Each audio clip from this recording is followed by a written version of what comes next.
નર્મદા જિલ્લામાં આજે સ્થાનિક સ્વરાજ્યની ચૂંટણીનો જંગ જામ્યો છે। આકરી ગરમી વચ્ચે પણ મતદારો વોટિંગ કરવા પહોંચ્યા। કાળઝાળ ગરમીને ધ્યાનમાં રાખીને ચૂંટણી તંત્રએ ખાસ વ્યવસ્થા કરી।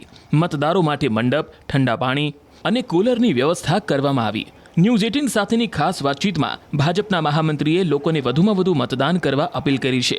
મતદારોનો અભૂતપૂર્વ ઉત્સાહ જોતા જિલ્લામાં 70 થી 80% જેટલું રેકોર્ડ બ્રેક મતદાન થવાની શક્યતા છે। જિલ્લા પંચાયતની 1, નગરપાલિકાની 1 અને 6 તાલુકા પંચાયતની કુલ 150 બેઠકો માટે વહેલી સવારથી જ મતદાન પ્રક્રિયા શરૂ થઈ ગઈ છે।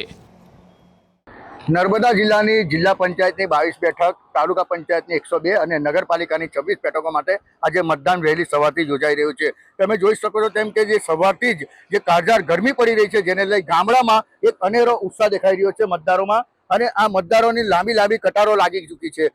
સવારથી અત્યાર લગીમાં વાત કરીએ તો જે 1 કલાક અત્યારે વીતી ચૂક્યો છે અને 1 કલાકમાં લગભગ 4 થી 5% જેટલું મતદાન નર્મદા જિલ્લામાં નોંધાઈ ચૂક્યું છે।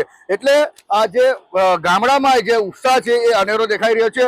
ખાસ વાત કરીએ તો જે મતદારો છે એ પોતાનો મત અધિકારનો ઉપયોગ કરવા માટે અહીં આવી ચૂક્યા છે। ખાસ આપણી સાથે જે અહીંના જે મહામંત્રી છે તેમની જોડે વાત કરીએ। આપણે મતદાનનો મતનો ઉપયોગ કર્યો, શું કહેશો આ બાબતે?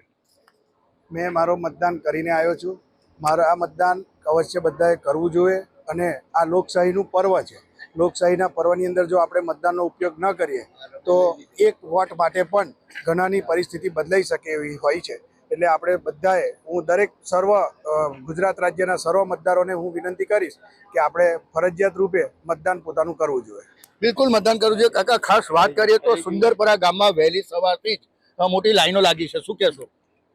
લાઈનો લાગી જ છે ને, આ તો સાંજે 4-5 વાગ્યા સુધી ચાલવાનું। કહી શકાય કે જે હાલ ઉનાળાની 42 ડિગ્રી કાળઝાળ ગરમી પડી રહી છે, જેને લઈ જે મતદારો છે, મતદારો પણ વહેલી સવારથી જ મતદાન કરવા ઉમટી પડ્યા છે। આપણી સાથે એક મતદાર છે, આપણા મત અધિકારનો ઉપયોગ આજે કરી રહ્યા છે વહેલી સવાર છે, શું કહેશો? વહેલી સવારથી અમારે કેવું મતદાન ના પૂછો, પછી અમારે કેવું તાપમાન, મજૂરી જવાનું એવું છે।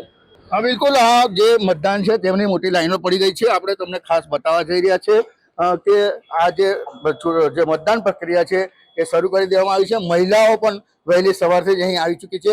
ગામડાઓમાં એક અનેરો ઉત્સાહ દેખાઈ રહ્યો છે। કહી શકાય કે જે 4,36,000 જેટલા મતદારો જે છે એ આજે પંચાયત, તાલુકા પંચાયત, જિલ્લા પંચાયત અને રાજપીપળા નગરપાલિકાનું ભાવિ નક્કી કરશે। એ કાળઝાળ ગરમીને કારણે જે ગામડાના લોકો છે એ વહેલી સવારે ઉઠીને જ 7 વાગ્યાથી લાઈનોમાં લાગી ચૂક્યા છે। ત્યારે કહી શકાય કે જે નર્મદા જિલ્લાની જે ચૂંટણી છે એ ત્રિપાખીયો જંગ ખેલાવા જઈ રહ્યો છે, જેને લઈ મતદારોમાં પણ એક અનેરો ઉત્સાહ દેખાઈ રહ્યો છે। દીપક પટેલ, ન્યૂઝ 18 ગુજરાતી, નર્મદા।